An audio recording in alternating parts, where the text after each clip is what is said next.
Hello दोस्तों, मैं मनोज पाल और आप सभी का स्वागत करता हूं आपके अपने YouTube channel MK study knowledge में। तो चलिए इस वीडियो में हम 10वीं कक्षा के मैथ क्लब जो चैप्टर नंबर चल रहा है वास्तविक संख्याएं रियल नंबर्स, इसमें हम पहला प्रश्न अर्थात प्रश्नावली 1.2 का पहला प्रश्न स्टार्ट करेंगे। चूँकि इसके पहले प्रश्नावली 1 के लिए जो भी 4-5 प्रश्न हैं उन सभी के लिए वीडियो बनाया गया है। उन सभी वीडियो का लिंक डिस्क्रिप्शन बॉक्स में आप जाकर वहाँ से चेक कर लीजिए, या फिर आप मेरे यूट्यूब चैनल पेज पर आप जाकर वहाँ से भी चेक कर सकते हैं। तो चलिए प्रश्न संख्या 1 स्टार्ट करते हैं और देखते हैं प्रश्नावली 1.2 में प्रश्न संख्या 1 क्या कह रहे हैं। ठीक, तो ये प्रश्नावली 1.1 में ये कह रहा है निम्नलिखित संख्याओं को अभाज्य गुणनखंड के रूप में व्यक्त कीजिए। ठीक, क्या कह रहा है प्रश्न संख्या 1 ये कह रहा है निम्नलिखित संख्याओं को अभाज्य गुणनखंड, ठीक, क्या अभाज्य गुणनखंड के रूप में क्या करना है, लिखना है गुणनखंड।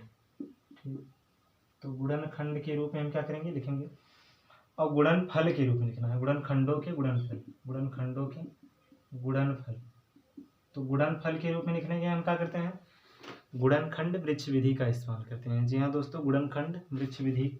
तो देखिए पहला प्रश्न ये दिया है, पहले का पहला प्रश्न 135 नहीं,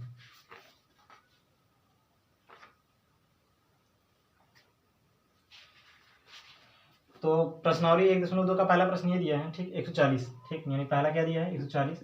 140 हमें क्या करना है, अभाज्य गुणनखंड के रूप में और गुणनफल के रूप में लिखना है। तो हम क्या करेंगे, इसको हल करने के लिए हम लिखेंगे गुणनखंड वृक्ष विधि से। किसके, गुणनखंड वृक्ष विधि से।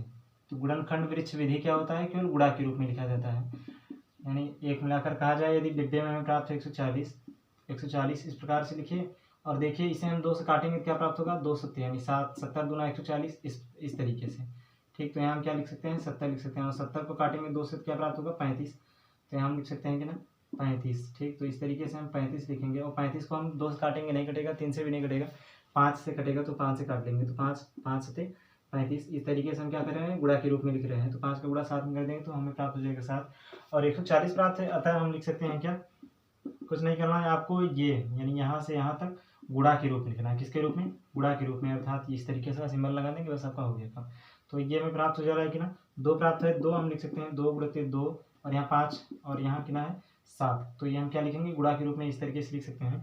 या फिर लिख सकते हैं 140 बराबर है किसके, 2 का गुणा हम 2 करेंगे, अर्थात 2 की पावर 2 लिख सकते हैं, बराबर इंटू 5 इंटू 7 लिख सकते हैं। ठीक, ये आपके पहले का आंसर। इसी प्रकार दूसरा दिया है, तो दूसरा 156 दिया है, कितना दिया है 156, और 156 को हमें करना क्या है, गुणनखंडों के गुणनफल के रूप में लिखना। फिर से अर्थात इसी यानी गुणनखंड वृक्ष की वृक्ष विधि से हम क्या करेंगे, इसे वेल कर लेंगे तो हमें प्राप्त हो जाएगा 156 का हम क्या करेंगे, भाग देंगे छोटी संख्याओं से, 2 से भाग देंगे तो क्या प्राप्त होगा, ये प्राप्त हो जाएगा 2, यानी 2 से भाग देंगे तो प्राप्त होगा 2 से 14, 2 अठे 16, 2 से 14, 2 अठे 16, 78 को काटेंगे हम 2 से। ठीक, छोटी संख्या 2 प्राप्त है, 2 से काटेंगे तो क्या प्राप्त होगा, 2 तिहाई 6 और 2 9 18, अर्थात 39 प्राप्त हो गया। अब 39 काटेंगे, 2 से नहीं कटेगा, 3 से कटेगा, तो 3 से काटेंगे तो क्या प्राप्त होगा, 3 एकम 3, और 13 3 क्या होता है 39। तो क्या क्वेश्चन में प्राप्त हो जाएगा 13, और 13 को काटेंगे तो 13 एकम 13 प्राप्त हो जाएगा। अर्थात 156 को हम क्या लिख सकते हैं, 156 में प्राप्त हो जाएगा इसका गुणनखंड 2 गुणित 2 इंटू यहाँ 3 है, तो हम क्या करेंगे इंटू 3, और इंटू 13 है तो 13 कर देंगे। तो अगला से 156 को पुनः क्या लिख सकते हैं, 2 का गुणा 2 कर देंगे, अर्थात 2 की पावर 2 प्राप्त होता है, 2 की पावर 2 इंटू 3 इंटू 13, ये रहा इसका एलसीएम।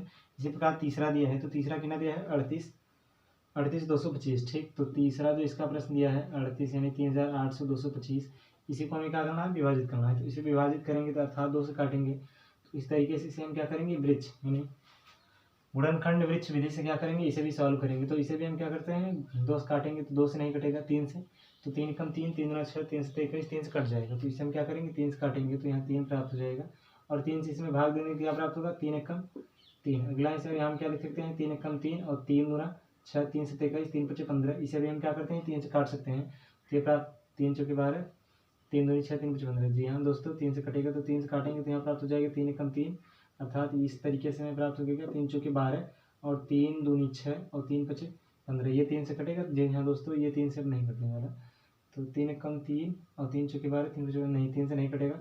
अगला इसे हम क्या करेंगे 5 से काटेंगे, तो 5 से जब काटेंगे तो 5 से इस तरीके से लिखेंगे, और यहाँ में प्राप्त हो जाएगा क्या,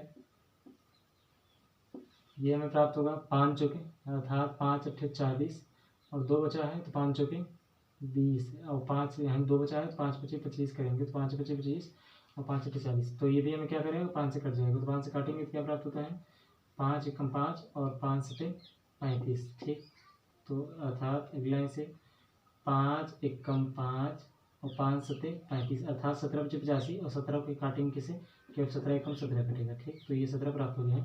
इसे हम क्या करेंगे, गुणा के रूप में लिखेंगे, अर्थात 38,825 को हम लिख सकते हैं क्या, 3 गुणित 3 गुणित 5 गुणित 5 और इंटू 17 है, तो हम क्या करेंगे, यहाँ लास्ट में हम क्या करेंगे, 17 का गुणा कर देंगे। तो अगला आंसर लिख सकते हैं 38,225 बराबर 3 का 2 बार है, अर्थात 3 का स्क्वायर लिख सकते हैं, इंटू 5 भी 2 बार है, अर्थात 5 की पावर 2 लिख सकते हैं, इंटू 17 है, तो हम क्या करेंगे, 17 का गुणा कर देंगे। ये रहा इसका गुणनखंड। और आगे इसी प्रकार दिया है चौथा 5,005 और पाँचवा नंबर दिया है 7,229। ठीक, तो आई होप ये इसी तरीके से इन दोनों को भी सॉल्व करना है। तो चौथा नंबर जो आपका दिया है, यहाँ देख लीजिए, 4 नंबर दिया है 5,005। ठीक, तो 5,005 और 5वां नंबर दिया है आपका, ठीक, चौथा ये था 5वां, तो 5वां नंबर प्रश्न दिया है 7,429। तो 7,429 ये दोनों प्रश्न आपके लिए होमवर्क के तौर पर छोड़ा जा रहा है। इस प्रश्न को आप इसी तरीके से सॉल्व करके इसका आंसर आप कमेंट बॉक्स में जरूर दीजिएगा। और ऐसे ही बेसिक मैथ ट्रिक्स के लिए लाइक शेयर कमेंट और सब्सक्राइब टू माय चैनल। दोस्तों 10वीं कक्षा के लिए प्रश्नावली 1.2 का पहला प्रश्न हो चुका है। तो मिलेगा आपसे नेक्स्ट क्वेश्चन में। धन्यवाद।